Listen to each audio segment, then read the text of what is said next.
A very good morning, class. Today we start our next topic from the biology portion, and that is tissues.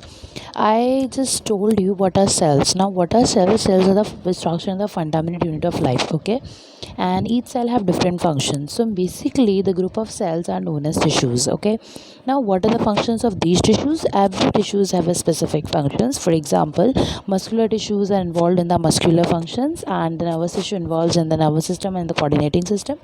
So different types of tissues are involved in different type of functions. Okay, some tissues are fixed and some tissues are movable. For example, sperms are the which is the cell which is movable portion. Now, are plants and animals made of the same type of tissues? We have discussed there are two types of cells, animal cells and the plant cells. So what about the tissues? Are the tissues are the same or the tissues are the different? So basically, we know that the plant and the tissues are the basically the group of the cells. Okay, so as the cells are different, so the tissues are also be different. Okay, so we can see that the plants and tissues made up of different type of cells. Okay, now what we will discuss here, two types of tissues, plant tissues and animal tissues, and what are the different functions of the plant tissues and animal tissues, what are their types and different things. So firstly we will just talk about the plant tissues. Now, what is plant tissues? There are two types of plant tissues, meristematic tissues and the permanent tissues. Okay, we'll just permanent tissues, and today we just discuss about the plant tissues and not on the animal tissues.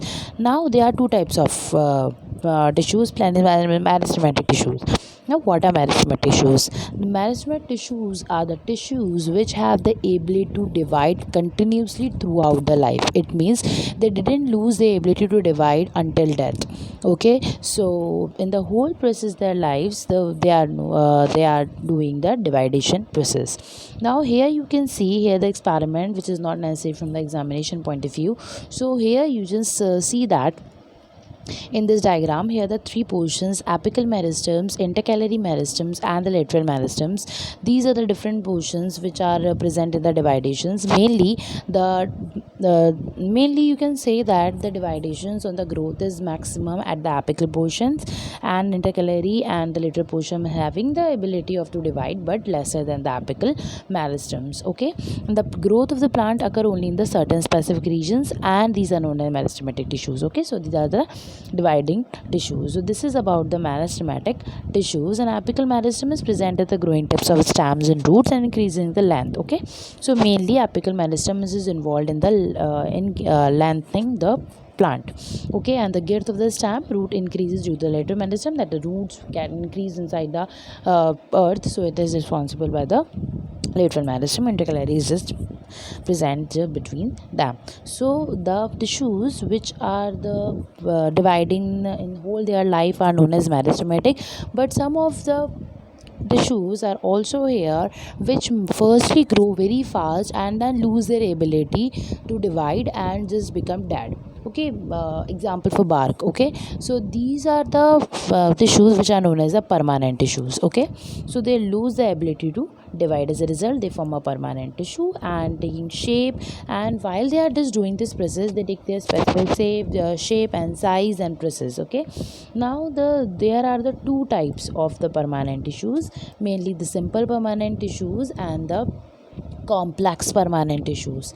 Now, what are simple permanent tissues? Simple permanent tissues, mainly tissues of what? These are the group of cells. So mainly simple permanent tissues are the tissue which consisting only one type of cell. So mainly the simple permanent tissue consisting of only one type of cells, mainly of okay, few layer of cells are present in this is a mainly this is this portion and this portion, and this is a whole portion. This is a section of the stem. If you cut the stem and look at the microscope, so this type of image will be shown in the microscope. Okay, so this is about the simple permanent tissues, and simple permanent tissues are again of different types.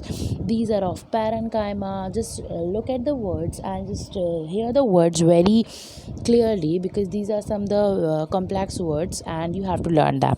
So mainly these are parenchyma, collenchyma and sclerenchyma. Okay, you get it? First is parenchyma, second is collenchyma, and third is sclerenchyma. Now, what is parenchyma? This is the parenchyma, this is collenchyma, and this is sclerenchyma. Okay, so these are the three diagrams of the cells. Now, Mainly the first one, that is the parenchyma. So the tissue provides support to the plant, okay, and parenchyma have space, the cells having space between them, and they are function as the storage of food, and it contains chlorophylls and also perform photosynthesis. Sometimes it also contains chlorophyll, and whenever it contains chlorophyll, then parenchyma is also known as chlorenchyma, okay. And whenever the parenchyma is present inside the aquatic plants, and it is also known as the parenchyma, okay. So mainly the permanent tissues are of three types: parenchyma, collenchyma, sclerenchyma, and parenchyma itself of three types, that is parenchyma first, second is chlorenchyma if they present nucleus, and third is arenchyma when it is present in water and provide buoyancy to the plant, okay. And parenchyma and roots also store nutrients in water. So this is about the parenchyma. This is, you can see here, the here is the portion, the space is present in the just between the cells, okay. So this is the how they are present in between them. So this is about the diagram. Now we will just move through the second, that is the collenchyma. That collenchyma, it provides flexibility to the plant. You can fold the leaf of the plant, you can fold the stem of the plant. This is due to the collenchyma. So they provide the mechanical support to the plant, the stability, flexibility to the plant, okay. Now it very little intercellular space. You can see here also the intercellular spaces are very short and or none. So these are known as the collenchyma. And the third type of tissue is sclerenchyma, which is a tissue which help the plant hard and stiff. Mainly the bark, the example, the cork is the example. You cannot fold it, you cannot break it, because it is very hard in nature. And the cells of tissues are dead, basically they are long and narrow, and often these walls are so thick and there is no internal space inside the cell.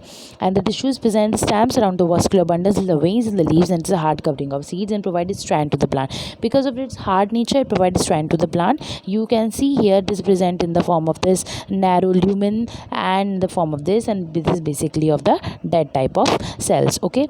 So this is about the permanent tissues. Along with the permanent tissues is another portion, which is the epidermis. Now the epidermis is the outermost portion of the plant, okay. Whenever it is a stem, it is a leaf, or it is a bark, or the flower, whenever it is.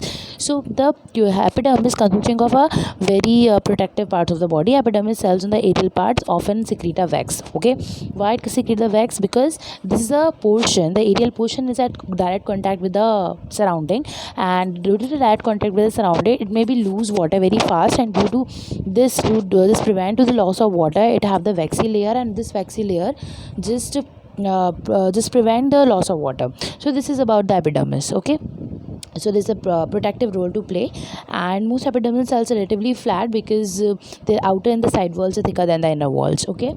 So these are and along with the epidermis, we see there the pores called as stomata, and these stomata are responsible for the exchange of gases, okay, exchange of gases as well as the exchange of water particles.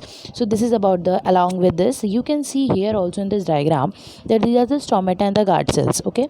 The guard cells just prevents the loss of the maximum water, and stomata just convey the water inside and outside of the cell. So this is about the